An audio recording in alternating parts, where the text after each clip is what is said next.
Que el Señor me lo bendiga ricamente. Le saluda Esgin Calderón Valverde desde el Ministerio Casa de Oración en Pérez Celedón, Costa Rica. Bienvenido a su estudio bíblico número 7 sobre la venida de nuestro Señor Jesucristo. Hoy con una cantidad de sorpresas a nivel hermenéutico, interpretativo de la palabra de Dios, dado que a veces en la calle o algunos predicadores han repetido profecías bíblicas que nada que ver con lo que quiere decir la Sagrada Escritura. Es decir, hay dos extremos en la palabra de Dios. El extremo de los que toman la palabra de una manera tan literal que se alejan del verdadero sentido que le quiso dar Dios o Jesucristo o los apóstoles a la Sagrada Escritura. Y está el otro extremo de los eruditos que saben demasiado, pero que como ellos no creen en la profecía bíblica, entonces tratan de dar una interpretación personal para poder quitarle el elemento sobrenatural a la profecía bíblica. Entonces son dos extremos que debemos evitar. Pero vamos a lo que quiere decir la palabra de Dios. Yo no tengo que defender a Dios, ni usted ni yo, ni montar ningún pasaje para que la palabra de Dios calce. Habíamos visto las etapas escatológicas, la primera etapa, estamos en la etapa del anticristo, no hemos ni siquiera llegado a la etapa de la segunda venida de Jesús. Habíamos dicho que esto no es tan literal como parece porque hay textos oscuros que nos pueden presentar la segunda etapa después, digamos en la tercera y la tercera en la segunda. Es decir, invertir la segunda y la tercera etapa. Pero en realidad eso es un poco difícil, por no decir imposible, dado que la palabra de Dios no es muy clara. Es decir, los textos que tenemos no son totalmente diáfanos para poder dilucidar un juicio correcto. Entonces habemos visto estas etapas que usted las tiene en pantalla. Yo quiero pedirles oración. El Ministerio Casa de Oración está haciendo una distribución gratuita, por supuesto, de tratados bíblicos. Hemos hecho todos estos cursos de la venida de Jesús en pequeños tratados bíblicos, estudios bíblicos que repartimos en la terminal de buses central aquí en Pérez Celedón. Se está repartiendo 1500 tratados por lunes, todos los lunes a las 3:30 de la tarde. Comienzan dos muchachos y una señora a repartir y el diablo está enojado porque la gente está abriendo los ojos sobre la palabra de Dios. Le está llegando estos mensajes que estamos dando en video, se le está llegando en forma escrita a través de un tratado que estamos elaborando. Necesitamos la oración de todas las iglesias que se unan a nosotros porque queremos que esta palabra de Dios en este momento pues llegamos a 1500. Queremos algún día llegar a toda la población de Costa Rica con esta palabra de Dios que yo considero no es revolucionaria y sí lo es.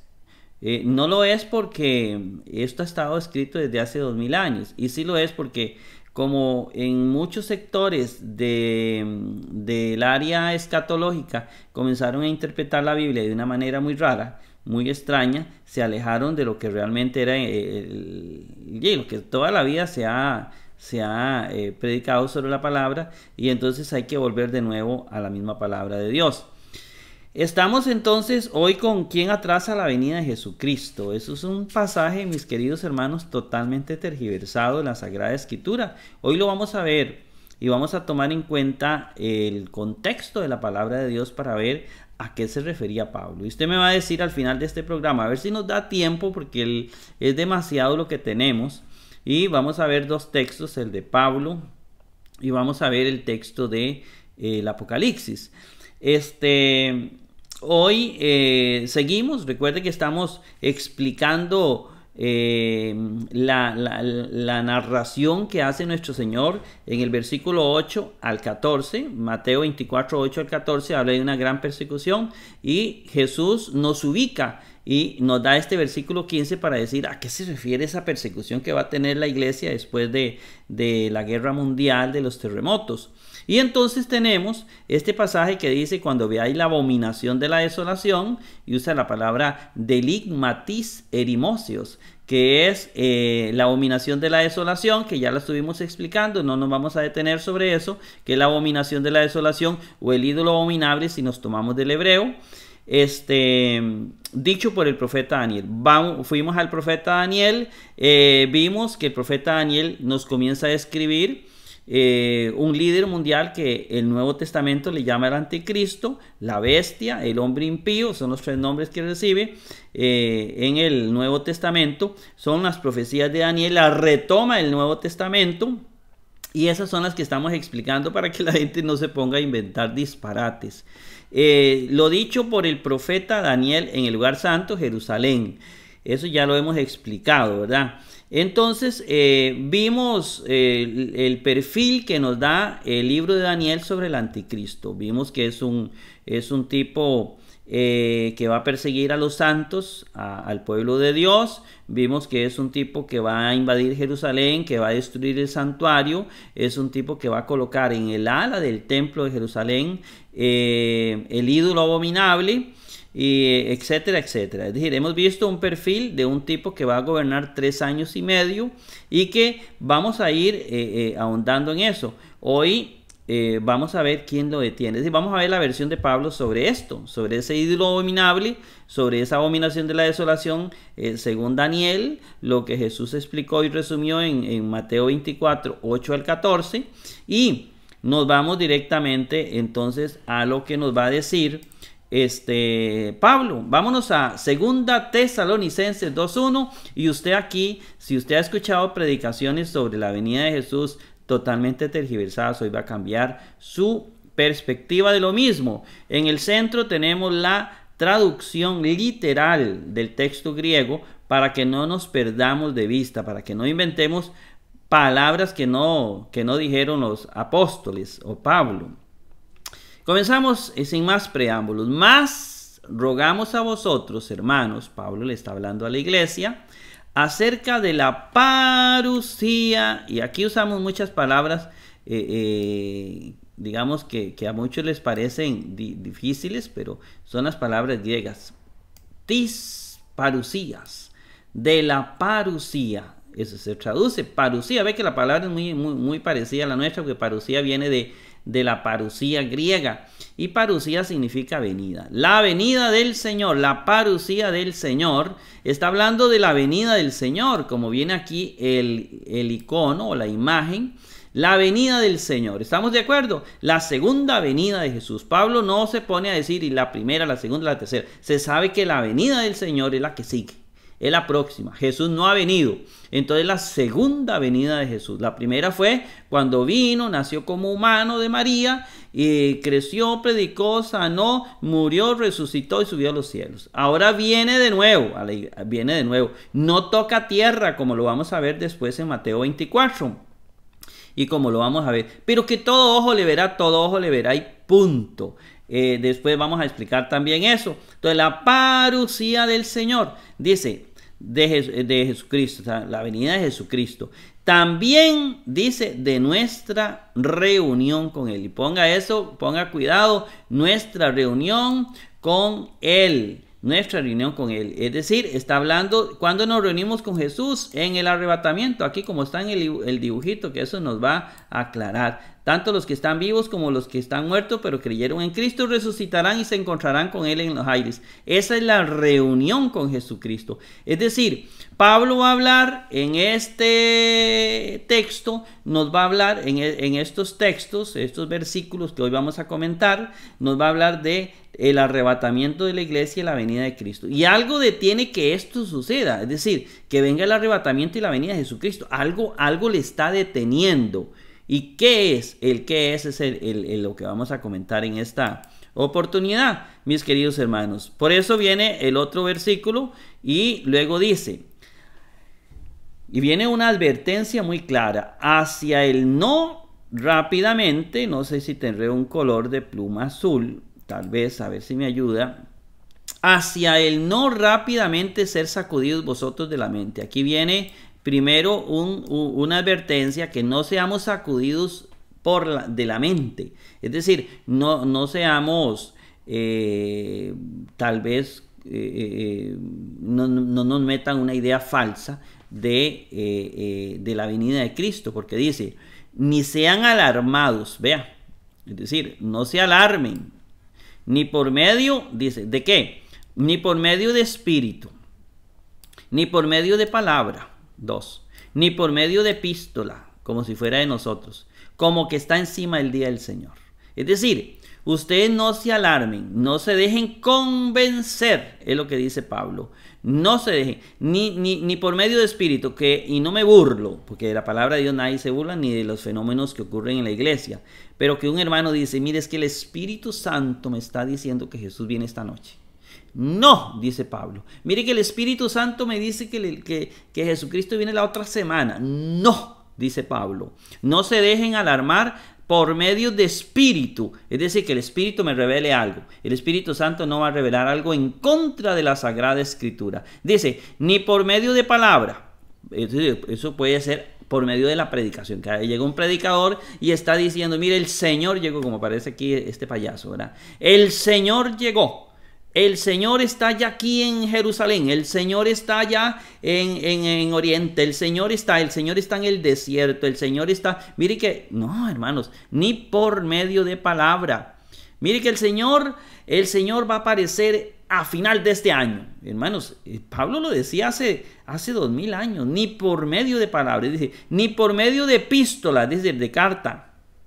Es que aparece una carta de Pablo que dice que el Señor va a aparecer ya. No, dice como que está encima la palabra, enestiken, encima el día del Señor, como que está encima del día, como que Jesucristo viene ya hoy, esta semana, este año.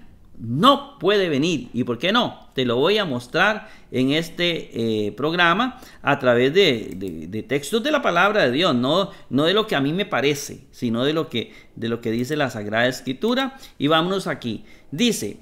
Y vea, viene más profundo todavía. No alguien a vosotros engañara según manera. Que nadie los engañe de ninguna manera. Eso es lo que quiere decir este texto literal. Que nadie los engañe de ninguna manera. No se dejen engañar, hermanos. Dice, y viene algo muy fuerte para la gente que hoy se alejó de la profecía bíblica y está inventando tonteras. Dice, porque si no viniere la apostasía primero, vea la palabrita que utiliza, la apostasía primero, la apostasía, apostasía o apostasía, proton primero. Si no viene la apostasía primero y se revele el hombre de la iniquidad, el hijo de la perdición. Está hablando del anticristo, el mismo que mencionó el profeta Daniel, el mismo que va a mencionar Juan en Apocalipsis 13, que lo vamos a ver. Hermanos, si no viene la apostasía. ¿Y por qué la apostasía? Porque es un apóstata. El anticristo es un apóstata porque lo leímos, yo no sé si lo vimos en el libro de Daniel, que habla de que el anticristo no hará caso a sus padres ni a la religión de sus padres. ¿Cómo que nos quiere dar a entender que el anticristo es o un judío o es un ex cristiano, o que sus papás eran cristianos? Y no hará caso a la religión de sus padres, dice el libro de Daniel, hablando del tipo que Jesús nos describe, diciendo el ídolo de la abominación o la abominación desolable. Entonces, mis queridos hermanos, tiene que venir el anticristo, y aquí nos da una característica del anticristo: apóstata. Es decir, el anticristo es un apóstata, es un hombre o que conoció el evangelio y se alejó del evangelio, o que sus papás conocían el evangelio. Eso es revelador. Me va a decir que no. Es apocalíptico, como viene aquí. La palabra apocalipsis es revelación, ¿verdad? Es apocalíptico, es revelador. Es un apóstata. Puede ser judío o puede ser cristiano o ex cristiano, o sus papás eran cristianos. Pero la palabra dice que es un apóstata. Un apóstata es una persona que ha conocido el evangelio y se ha alejado del evangelio. Me explico, mis queridos hermanos. Entonces tiene que venir primero la apostasía. Ahora vamos a lo que Pablo nos dice. Cristo no puede venir si primero no viene el anticristo. Eso es lo que dice Pablo. No los engañe nadie de ninguna manera. No puede venir si primero no viene el anticristo. Primero viene el anticristo, que es un apóstata, donde se revela, son los nombres, se revela el hombre y la iniquidad, el hijo de perdición, y esto el hijo de perdición indica como apóstata, ¿no? Así suena, ¿verdad? El hijo o iostis apolías, ¿verdad? El hijo perdido. Ajá. Y cuando habla de hijo perdido, pues significa que es o judío o fue cristiano que dejó de ser cristiano, o sus papás, porque no hará caso a la religión de sus padres. Entonces, hermano, ese es el apóstata. Y que primero viene, ese es el anticristo. Es el mismo, mis queridos hermanos. Es el mismo que Pablo describe, que describe Daniel y que describe Juan. Y luego viene y dice cosas que dijo el mismo Daniel. Por eso vimos la profecía de Daniel. Dice, el oponiéndose, el que se opone, también levantándose sobre todo, llamándose Dios o lugar de culto. Es decir, el tipo se va a oponer sobre todo lo que sea religioso. Recuerde que Daniel dice que se va a oponer a todos los dioses, a todas las religiones. Él va a hacer una persecución. Es un tipo que no cree en las religiones, o que cree que las religiones lo que han servido es para generar violencia en el mundo. Y él va a levantarse contra todo lo que se llame Dios. Es decir, él va a perseguir a cristianos, a judíos, seguramente a musulmanes, va a perseguir a los católicos, va a perseguir a los testigos de Jehová, a los mormones, a todos los que tengan una religión. Así lo dice la Biblia, el que se opone y se levanta sobre todo. Y eso mismo lo que dice Daniel sobre el anticristo que va a instaurar la abominación desoladora. Hermanos, es el mismo. No podemos inventar tantas cosas si la Biblia es clara. Dice, por eso, él, ¿verdad?, hacia el templo de Dios sentar proclamando a sí mismo que Dios. Cuando dice que se sienta en el templo proclamándose Dios, estamos hablando del ídolo de la abominación. ¿Qué pondrá? Ese es el muro de los lamentos, lo que queda del templo de Jerusalén. Va a poner en el muro de los lamentos el ídolo abominable. Eso significa espiritualmente que se va a sentar proclamándose Dios. Es decir, porque aquí solamente Dios. Muchos creemos que es que ahí va a colocar una bandera, la bandera, y que de acuerdo a los textos es la bandera de los homosexuales, porque Jerusalén será llamada Sodoma, ¿verdad? Y eso bien, ya lo vimos, y después lo veremos más hondamente, pero tenemos claro, Pablo está diciendo que Jesucristo no viene si primero no viene el anticristo. Es decir, hermanos, te lo voy a decir de una manera clara. Primero tiene que venir 3 años y medio donde el anticristo va a poner el ídolo abominable aquí. Después de 3 años y medio ya puede venir Jesucristo. No viene Jesús si primero no viene el anticristo. Eso dice Pablo, eso dice Jesús, eso dice Daniel, eso dice Juan y Apocalipsis. Dios mío, pero ¿de dónde inventan entonces que primero viene Jesús y luego el anticristo? Yo no entiendo, eso no está en la Biblia, a menos que agarren la Biblia y le den vuelta y le hagan un mareo, un montón de enredos para hacer que calce con sus ideas subjetivas. Perdone, pero así es. Vamos y seguimos con el versículo 5. Y dice Pablo algo, hermanos, vea, presten atención. No me alcanza el tiempo para todo lo que tengo que decirles. ¿No recordáis que aún siendo con vosotros, esta decía a vosotros? Cuando Pablo estaba con la iglesia, Pablo les hablaba de la venida de Cristo. Muchas iglesias hoy han dejado de hablar de la venida de Cristo. Pablo predicaba mucho sobre la venida de Cristo. ¿No recordáis que estando con ustedes, yo les decía a ustedes todo eso? Pablo les predicaba sobre la venida de Cristo y les decía, hermanos, primero tiene que venir una gran persecución, un gran sufrimiento y luego viene la venida de Cristo. Primero tiene que venir el anticristo y luego tiene que venir Cristo. Pablo les decía eso por amor a Dios.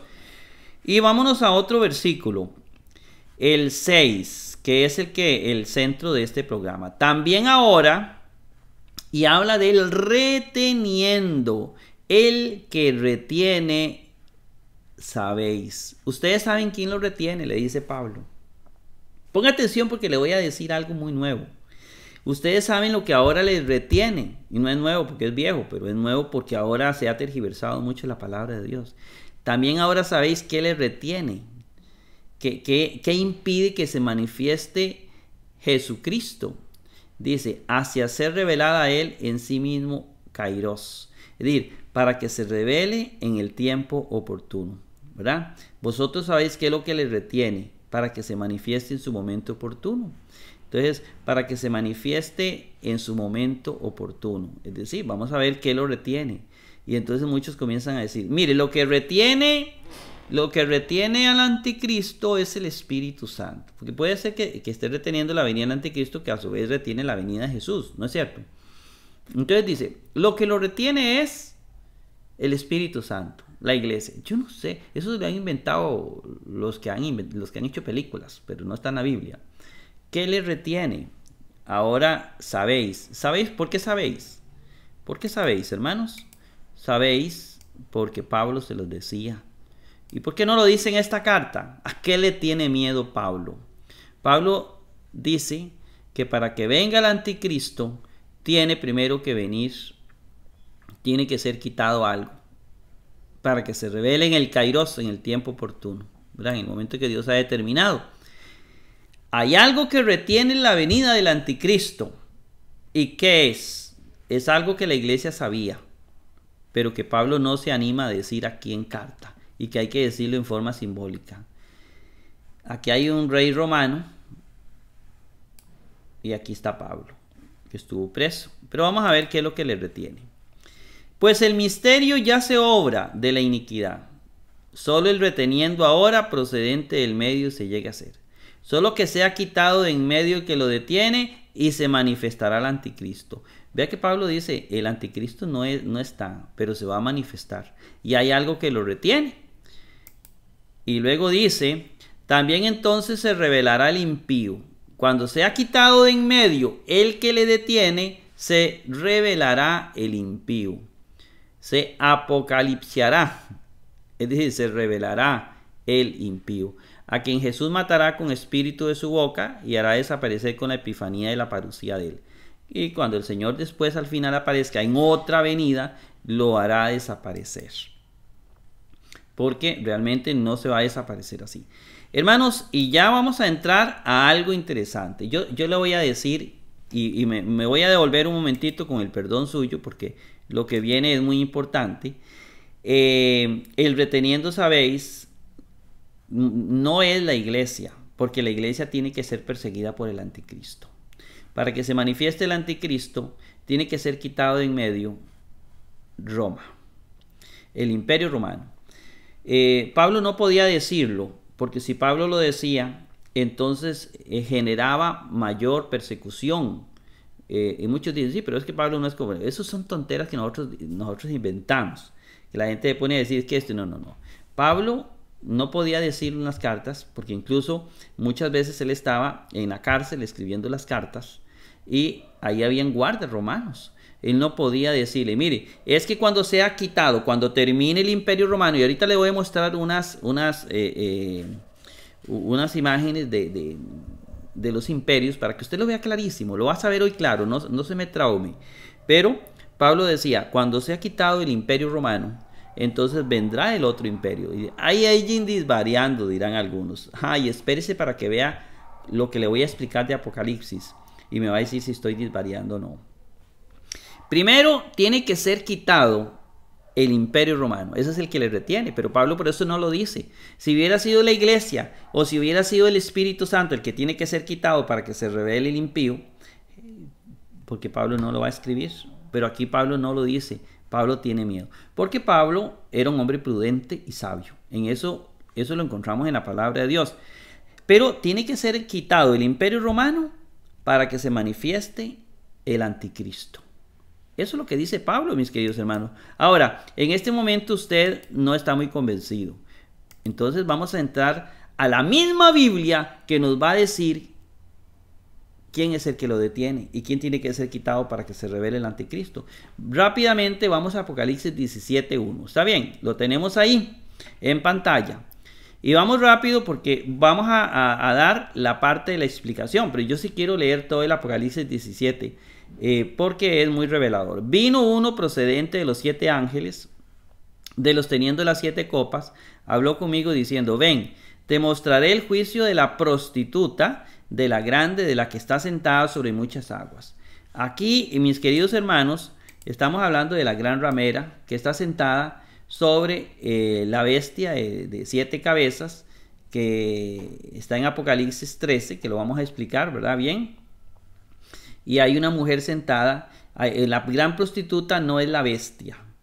Y está sentada sobre muchas aguas. Las aguas algo significan, las bestias, las 7 cabezas algo significan y la mujer significa algo.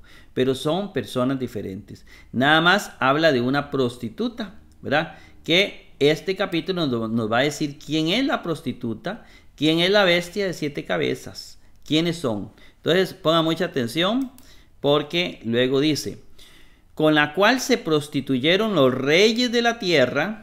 También se emborracharon los habitantes de la tierra procedente del vino de la prostitución de ella. Es una mujer, es un poder, digámoslo así, con el cual todos los reyes de la tierra se prostituyeron, se alejaron de Dios, ofendieron a Dios. Es un poder que por el momento me suena a un poder religioso. Es un poder religioso que ha estado sustentado. Se emborracharon los habitantes de la tierra procedente del vino de la prostitución de ella. La prostitución porque le ha sido infiel a Dios. Eso me suena a religión, ¿verdad? Es una religión grande que se ha prostituido, se ha alejado de Dios y dice que está borracha con los habitantes de la tierra. Eso es el dato que nos da Apocalipsis. Se prostituyeron los reyes de la tierra. Quiere decir que no es un poder político, es un poder religioso. Ella representa un poder religioso que muchos dicen que ha sido los judíos, pero yo no creo que sea el judaísmo, porque los judíos son perseguidos aquí, ¿verdad? Pero vamos, sigamos viendo a ver, ¿verdad? Pero no nos interesa, no es el tema de hoy la gran prostituta, sino lo que significan ahora. También me llevó hacia el desierto en espíritu y vi a una mujer sentada sobre bestia escarlata. Esta mujer o este poder religioso al principio va a estar muy unido con el poder político, estando llena de nombres de blasfemia. Está hablando de la bestia. La bestia es el anticristo. ¿Está bien? La bestia está lleno de nombres de blasfemia. Va a blasfemar contra las iglesias, contra la iglesia. Va digamos así, a decir grandes improperios contra la iglesia, la va a perseguir. Entonces, sobre esta bestia va a estar sentada ese poder religioso. Teniendo 7 cabezas, se refiere a la bestia, y 10 cuernos. Las 7 cabezas ya la va a explicar, y los 10 cuernos, igual que como viene en el libro de Daniel, los famosos 10 cuernos, que ahorita lo vamos a explicar someramente. Pasemos al otro, mis queridos hermanos. En el versículo 4 dice, también la mujer estaba vestida de púrpura, también escarlata, también dorada con oro, también piedra preciosa, también perlas, teniendo copa de oro en su mano, llena de abominaciones. Es decir, es un poder religioso que se ha llenado de pecado. También impurezas de la prostitución de ella. Prostitución en el pueblo de Israel se le llamaba, por ejemplo, cuando el pueblo de Dios se alejaba de Dios, era una prostituta. Porque el pueblo de Dios es la esposa de Dios y cuando le es infiel a Dios es como ser prostituta, es prostituirse. Por ahí donde viene. Entonces es un poder religioso que se ha prostituido, se ha alejado de Dios. ¿Estamos claritos? Luego dice, también sobre la frente de ella, y entonces aquí ya viene Pablo a revelar, Juan a revelar algunos secretos. Sobre la frente de ella un nombre escrito, un misterio, y habla de un misterio.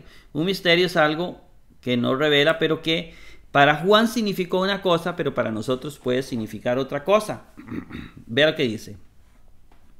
Ella se llama Babilonia la Grande, madre de las prostitutas y de las abominaciones de la tierra. Bueno, resulta que ya el imperio babilónico, en los tiempos en que Juan escribe esto, en el año 100, ya no existía. En lugar del imperio babilónico, el que gobernaba en el mundo de entonces, así como el imperio babilónico, 500 años antes de Cristo, estoy poniendo fechas aproximadas, 500 años antes de Cristo, el imperio babilónico gobernaba el mundo entero y era el imperio que manejaba el mundo entero. Era el que tenía subyugado al pueblo de Dios.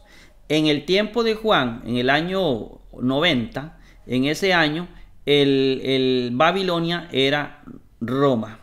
Era Roma. Entonces, aquí tenemos un parecido, es Roma, la mujer representa entonces Roma en este momento. Es un imperio religioso que significa Roma, que tiene que ver con Roma.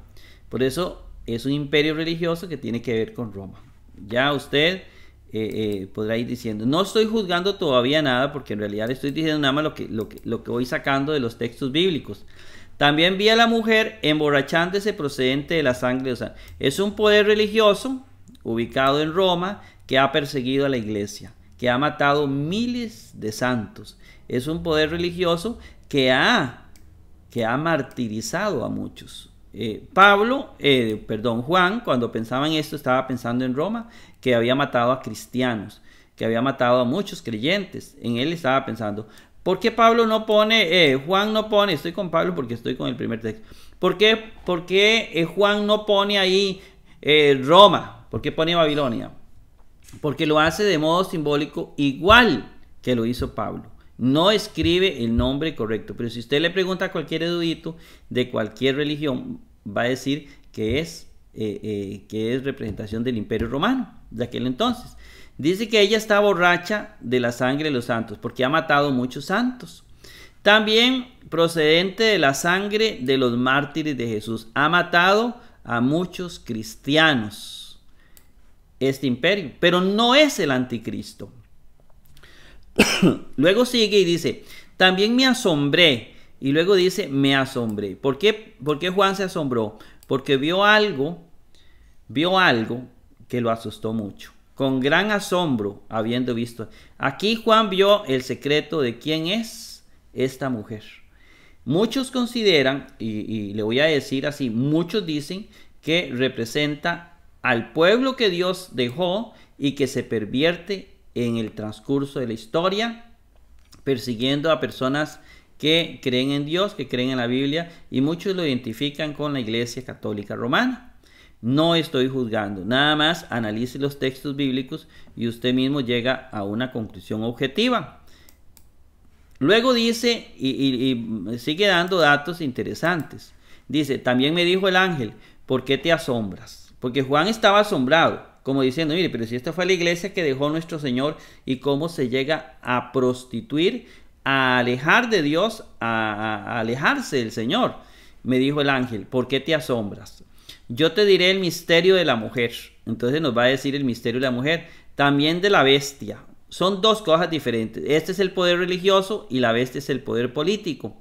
De la llevando a ella, es decir, de la que lo lleva. Esta mujer o este poder religioso está muy unido a la política, o ha estado muy unido a la política. Es la que ha puesto reyes, la que ha quitado reyes, etc. Dice, de la bestia, la que tiene 7 cabezas y la que tiene 10 cuernos. Y ahorita vamos a ver qué son las 7 cabezas y qué son los 10 cuernos. Eso no hay que hacer mucha mente, porque en la Biblia viene demasiado claro. Dice, y aquí comienza a revelar algunos secretos. La bestia, está hablando ahora del poder político, el anticristo, que viste, dice, óigame bien, era, también no es. Está a punto de subir del abismo. Entonces la bestia es alguien que era, que no es y que está a punto de ser. Así es. Y ahorita en la otra presentación va a estar clarísima. También hacia la destrucción va. Se asombrarán los habitantes sobre la tierra, los cuales no tienen escrito el nombre en el libro de la vida desde la fundación del cosmos, viendo a la bestia que era, también no es y estará.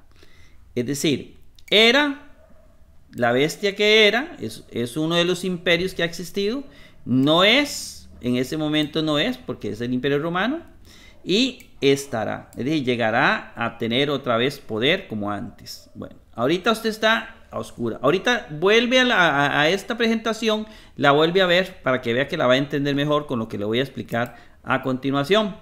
Luego dice, aquí, dice Juan, la mente, la que tiene sabiduría. Y entonces nos revela las 7 cabezas. Las 7 cabezas son 7 montes. Las 7 cabezas son 7 montes. Aquí nos está revelando una cosa, donde la mujer se sienta sobre ella. Y aquí dice, y también son 7 reyes. Son dos cosas totalmente diferentes. La primera nos va a decir sobre quién está sentada la prostituta. Y la segunda nos va a decir qué significa realmente las 7 cabezas. ¿Me explico? Entonces, las 7 cabezas, dice, son 7 montes. Es decir, la mujer está sentada sobre 7 montes. Son 7 montes que hay en el Vaticano. Así toda la vida se le ha conocido. Búsquelo en cualquier libro de hermenéutica, católica, protestante, lo que sea. Son 7 montes. Es decir, no hay duda que esa mujer representa, en el contexto de Juan, representa el Imperio Romano. Y que para nosotros hoy puede ser que represente la Iglesia Católica. Puede ser. Pero que sí es claro es que ella representa el Imperio Romano y que es un poder religioso. Así de sencillo. Pero luego nos dice otro secreto. También 7 reyes son. Las 7 cabezas del monstruo son 7 reyes. Y vamos a ver qué son los 7 reyes y aquí te lo explico ahora sí más clarito. Los 7 reyes de Apocalipsis 17, 9, 10. Espero que mi imagen no esté tapando este dibujo, porque qué triste sería. O lo que vamos a hacer, voy a leerlo, voy a salir un momentito con el perdón suyo y lo voy a correr para que usted lo vea. Nada más, yo quiero que usted, voy a salir, hermanos, para subirlo arriba. No vamos a ver el griego, disculpen, pero voy a subir esta imagen porque me interesa que usted la vea. Está bien, aquí arriba la voy a subir. Y voy a poner esto más pequeñito porque necesito que usted lo vea.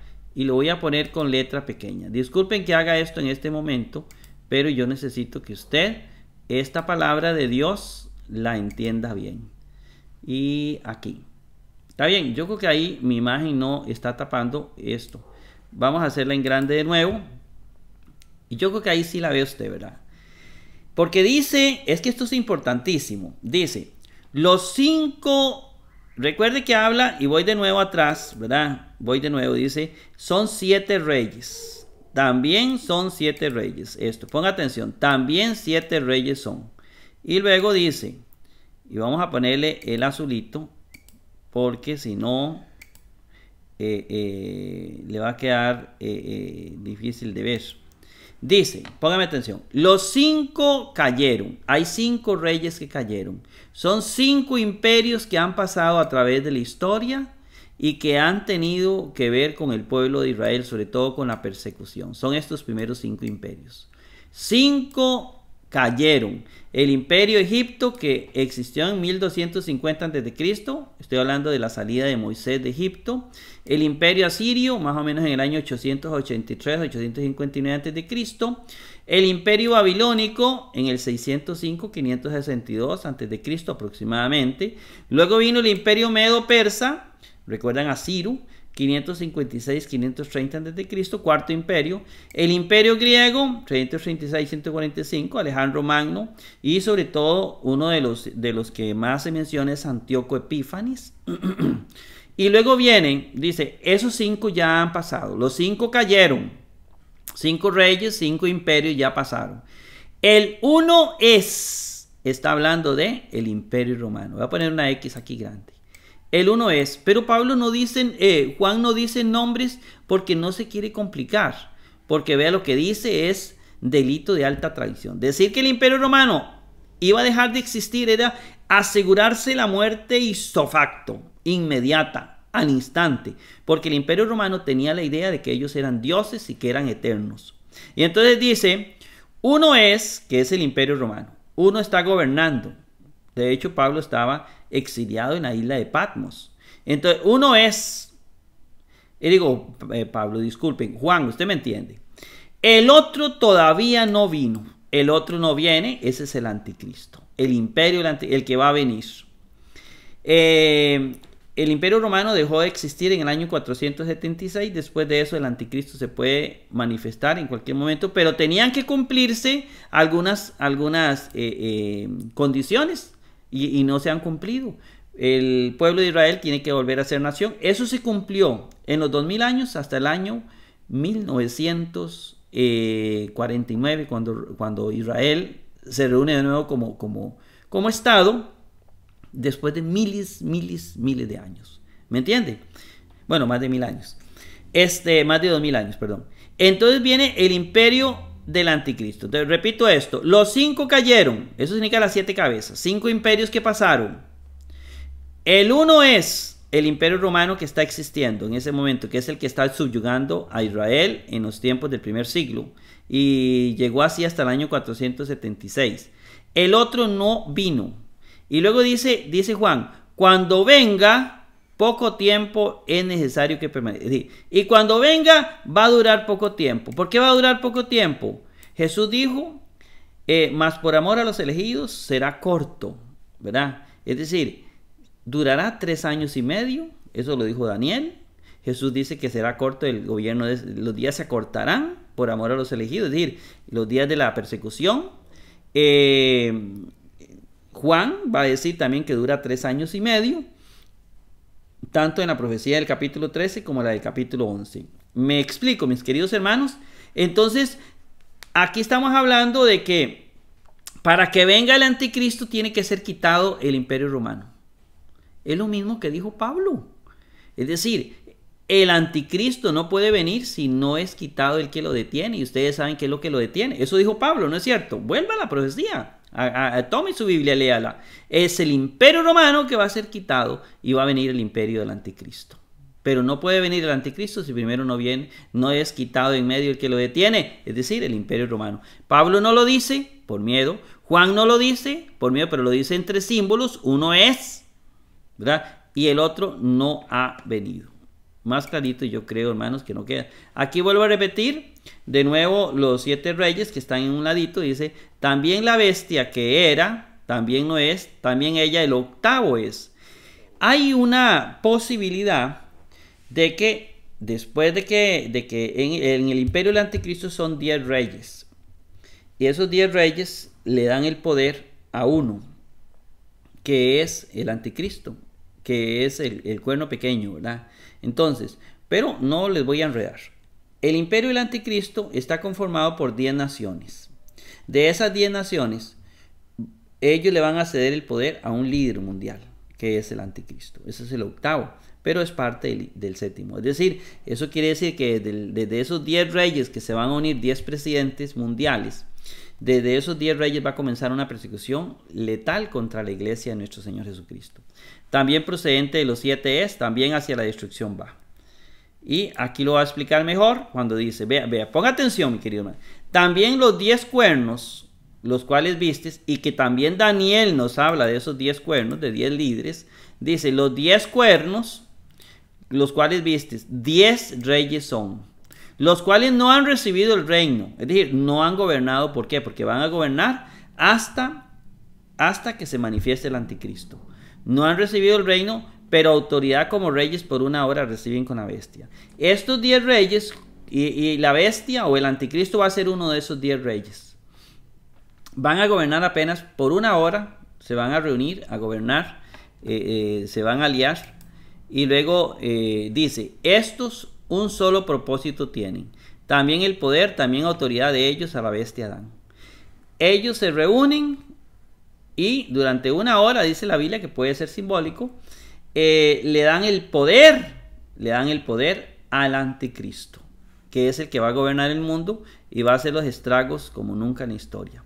Ahora sigue la palabra de Dios diciendo, ponga atención, estos contra el Cordero harán la guerra. Estos reyes, estos 10 reyes junto con el anticristo, que el anticristo es el que va a gobernar, dice que le harán la guerra al Cordero. ¿Quién es el Cordero en el Apocalipsis? Es Jesucristo. Harán la guerra. También el Cordero, y luego aquí se adelanta al final de todo lo que es el castigo. El Cordero los vencerá porque Señor de señores es, también Rey de reyes, también los con de él llamados, también elegidos, también fieles. Es decir, lo mismo que dice Pablo, que Dios cuando aparezca los fulminará y no sé qué. Eso hasta que venga el Cordero. Pero durante 3 años y medio ejercerán presión contra la iglesia de nuestro Señor. Versículo 15. Mis queridos hermanos, también me dice, las aguas, vamos a ver qué significan las aguas, donde está sentada la bestia y la prostituta. Donde la prostituta está sentada, ¿qué son? Pueblos, multitudes, naciones y lenguas. ¿Qué significa eso? Que esta bestia es un poder religioso que va a estar en todo el planeta Tierra. 1. Y también significa que esta bestia va a tener poder sobre todo, es decir, va a ser un imperio mundial. Va a tener poder sobre todo el planeta, no solo sobre Israel, no, sobre todo el planeta Tierra. Óiganlo bien, está sentada sobre muchas aguas, está sentada sobre pueblos, multitudes, naciones y lenguas de toda clase. Luego dice el versículo 16. También los 10 cuernos, los cuales vistes, también la bestia, odiarán a la prostituta. Entonces, este nuevo orden mundial, este imperio que viene, este anticristo con todos los líderes, odiarán a ese poder religioso romano. Lo odiarán, la dejarán desolada, dice, desnuda. La carne de ella comerán y la quemarán en fuego. Destruirán a este poder religioso, la perseguirá, igual que va a perseguir a los santos. Es decir, este anticristo que viene, mis queridos hermanos, va a perseguir a la iglesia como nunca en historia. Eso lo dice Apocalipsis. Ve que Apocalipsis no es un libro complicado. Y luego dice el versículo 17. Pongan atención, no es complicado, nada más que mucha gente lo complica. Pues Dios dio hacia los corazones de ellos hacer el propósito de Él. También hacer un mismo propósito, también dar el reino de ellos. Ellos le darán el reino a la bestia, es decir, al anticristo, hasta que sean cumplidas las palabras de Dios. Sabemos que son 3 años y medio, que dice la Biblia, que también puede ser simbólico. Y vámonos al versículo 18, que creo es el último. Dice, también la mujer, la cual viste, y viene otro nuevo secreto. Es la ciudad, la grande, la que tiene reinado sobre los reyes de la tierra. Roma era la que tenía poder sobre todos los reyes de la tierra. Entonces aquí Juan termina diciendo, esta mujer representa a Roma. Representa a Roma. Pero si vemos todo el contexto de la situación, vemos que es un imperio religioso. Vamos a ver que, bueno, ya ahí sigue el otro programa. Bien, hermanos, espero que hayan aprendido mucho, que el Señor me los bendiga a todos ricamente y nos vemos en un próximo programa.